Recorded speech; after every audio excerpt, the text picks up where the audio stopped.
experience that most brutal of teachers, but you learn. My God, do you learn? C.S. Lewis. Ladies and gents, this is the moment you've waited for. And they lived happily ever after.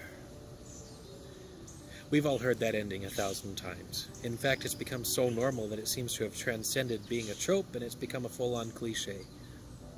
But I think that it's not the commonality that's turned this into a cliche. I think it's that we don't buy it anymore. We know that in the end of Cinderella, the prince probably slept on the couch many, many nights. But there's no denying that stories like that are encouraging. We do like to watch them, when we're feeling down.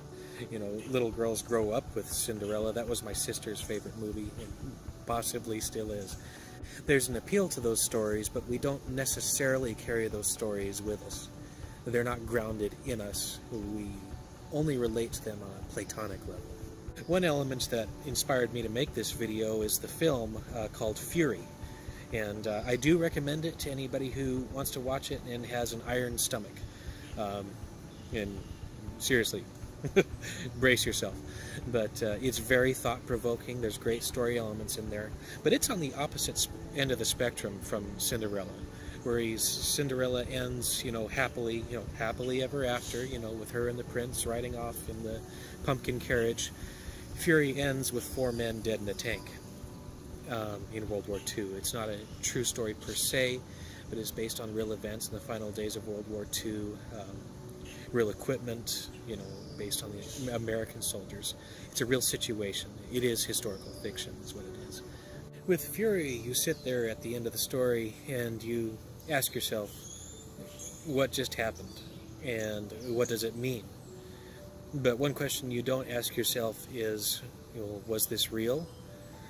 And even though the story was fictional, the situation was real, you connect to the challenges of the characters in the story you're facing, and you begin to comprehend the situation that it was in Europe in the closing days of the Second World War.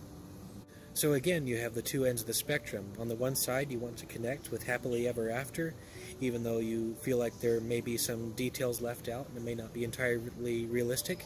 And on the other end, you really do connect with the stories like Fury, even though part of you doesn't want to. So how do you write stories in an encouraging and yet still convincing way? And I think the simple solution is you ground them. You put them in real life, and real life has ups and it has downs. It's got an equal measure of both. There will be as many as there are the other. Sometimes they'll double up, but then you got to come back down the hill eventually. You present challenges and you present a way to overcome them, but you don't take the challenges away. Life doesn't take the challenges away, so neither should an author. A wise man once said, "It ain't over till it's over." All of us are going to face challenges until our dying day, and for most of us it'll be the same challenges over and over. If we're going to get through this life, we need to learn to overcome those challenges and live despite them, not without them. So let me throw another movie at you. I know this is a writing channel, but story is story, and there's a few movies that tell really good ones. I don't think anybody's going to argue with me over that. The movie I have in mind is called The Ultimate Gift, and it revolves around a character named Jason. And Jason has lived in the lap of luxuries, since before he was born. His family's always been rich.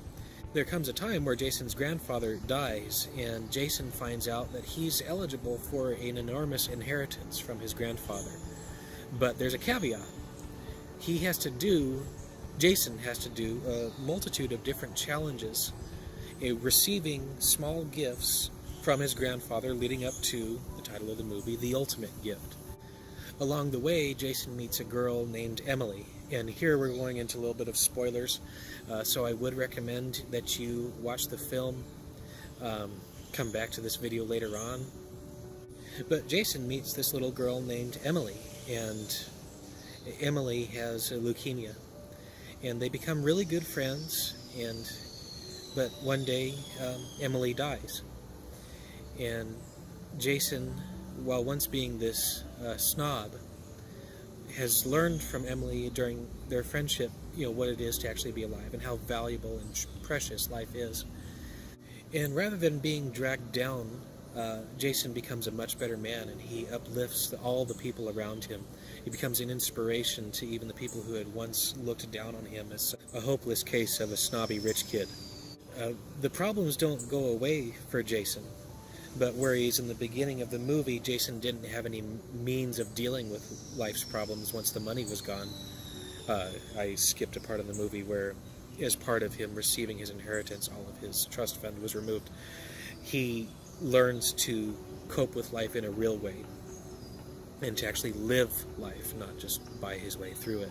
And of all the movies I've watched, and maybe there's a couple that meet it, but there are none that exceed it as far as being a grounded and very, very uplifting tale. So I guess we've actually resolved the first two movies.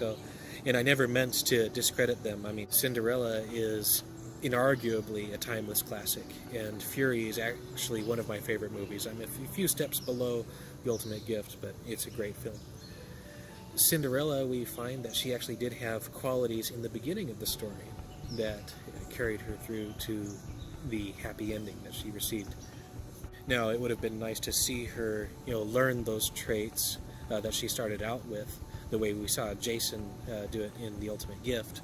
But we understand that now, and we can see how we can move through life with the traits that Jason and Cinderella have. By the same token, in Fury, we see the tank crew bond together, and we see that their persistence and their dedication, they didn't lead to nothing.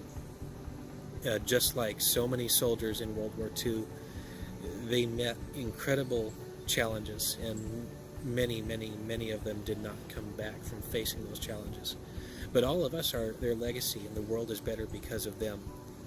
So, grounded, tragic stories, on a face level, looking at these soldiers who passed away, fighting for what they believed in.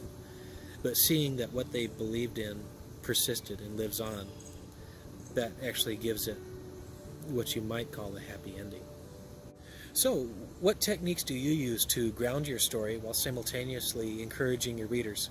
Go ahead and drop that in the comments down below. And while you're there, leave a like or a dislike if you need to, and subscribe. And remember, God is good all the time, and I hope you all have a good day or night wherever you are. Bye-bye.